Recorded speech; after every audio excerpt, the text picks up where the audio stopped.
3 starts. Our motto, liberation, education, we get to should liberation. Wito wetu ni ukombozi, elimu tupatayo itukomboe ni wanafunzi.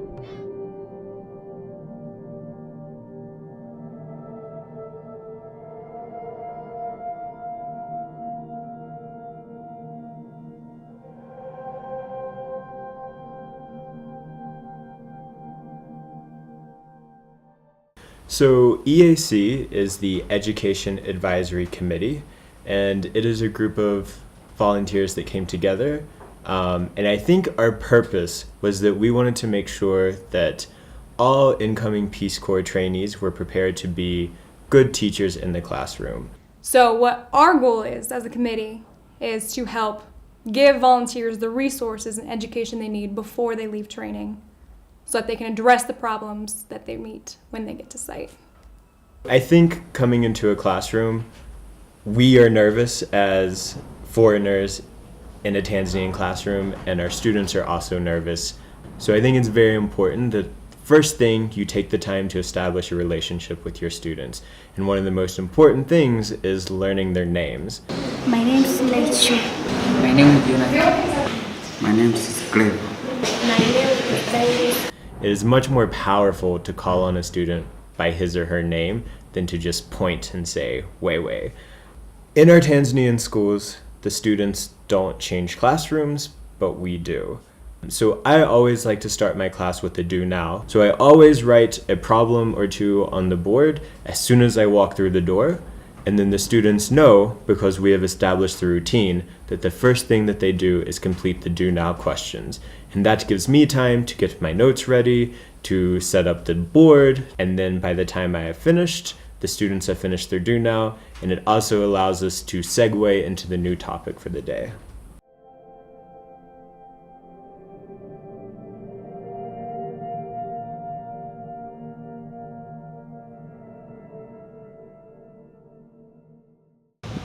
Could I have a girl answer question number 2? Perfect. Is 6 the correct answer? Yes. The greatest common factor of 6 and 12 is 6. I think the most important thing, whenever you're starting a lesson, never take for granted that the students understand what you say the first time. If we look at equations like this, we won't always be able to see the greatest common factor. In this equation, we have to use a different type of technique for factorization. So for a question like this... For example, you saw that I was speaking very quickly and I was disregarding the students' understanding. I did not ask them if they understood. It is very important to break problems down into the most simple form and to repeat them several times.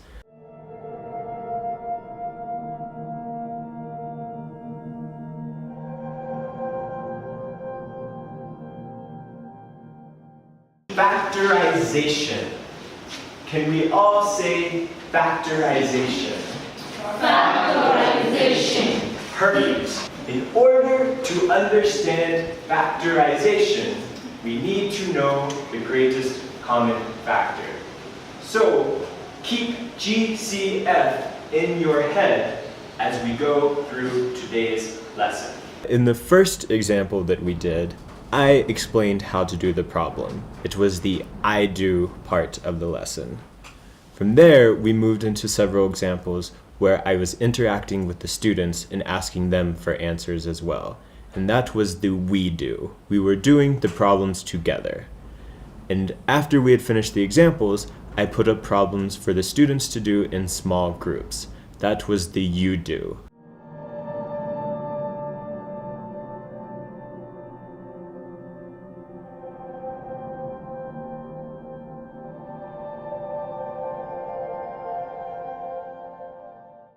Now, you are going to solve some problems together in small groups.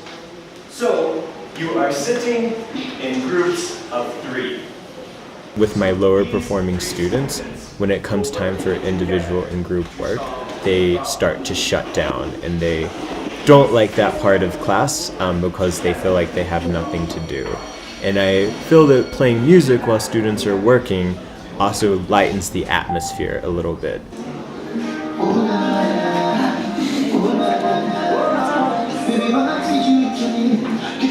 So I try to use mini energizers in my class just to get students active, get them moving, and keep them awake during our lesson.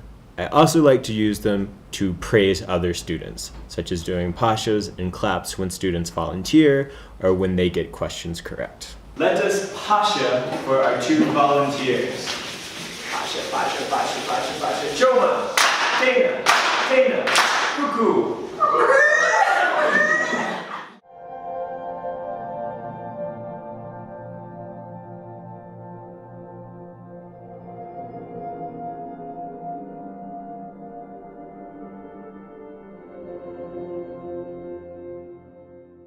The exit ticket is a way to bring the lesson to a conclusion. All right, on the board is your exit problem. You need to write this problem in your notebook and factor it. I will be coming around to check your answer. It is a way for me to go around and check to make sure that the students have understood the objective that we have covered for the day.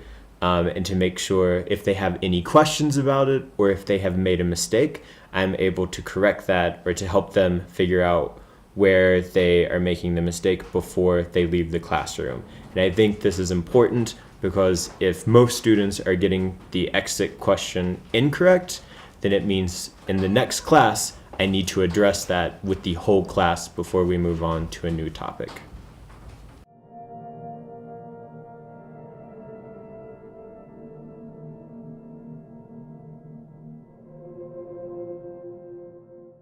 So what I was trying to accomplish during my mini lesson was asking students a question that made them think more than their ordinary give a definition. Sustainable and renewable energy. So what would be an example of sustainable energy? Solar. Perfect. Wind. Perfect. So we have some examples of renewable energy. We have examples of non-renewable energy. Okay. Which do we use in our homes?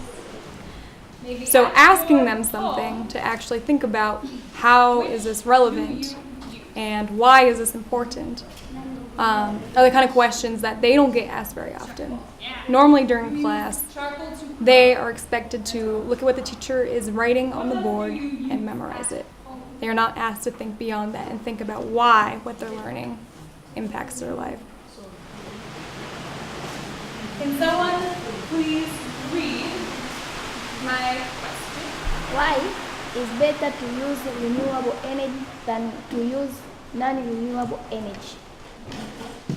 It is better to use renewable energy than to use non-renewable energy because renewable energy does not destroy environment.